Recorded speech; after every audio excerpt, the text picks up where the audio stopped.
கர்த்தர் மேலதான் இருக்கும். என்னைக்காவது கர்த்தர் என்னுடைய கடனை தீர்ப்பாரு, என்னைக்காவது அவர் எனக்காக இறங்குவாரு. என்னுடைய எஜமான் உள்ளத்துல பேசி அவர் அவர் அவர் உள்ளத்துல பேசி என்ன இது மாதிரி ஒடுக்க பண்ணக்கூடாது, ஒடுக்கக்கூடாது அப்படின்னு சொல்லிட்டு ஆண்டவர் மாற்றுவாரு, அவருடைய இருதயத்தை மாற்றுவாரு அப்படின்னு சொல்லி சிறுமைப்பட்டவர்களுடைய இருதயம் யார முதலாவது தேடும்னு பாத்தீங்கன்னா தேவனாகிய கர்த்தரை தான் தேடும்.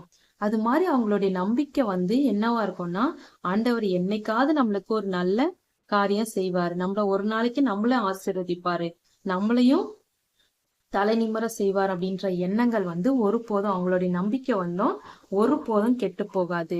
எளியவன் என்றென்றைக்கும் மறக்கப்படுவதில்லை. கர்த்தர் எளியவன், அதாவது ஏழைகளை என்னைக்குமே மறக்க மாட்டாரு. சிறுமைப்பட்டவர்களையும் அவர்களுடைய நம்பிக்கை ஆண்டவரை நம்பி இருக்கிற நம்பிக்கை ஒருபோதும் கெட்டு போகாது. சரிங்களா? கெட்டு போவதில்லை. எழுந்தருளும் கர்த்தாவே, மனுஷன் பலன் கொள்ளாதபடி செய்யும். ஜாதிகள் உம்முடைய சமூகத்தில் நியாயம் தீர்க்கப்பட கடவர்கள்.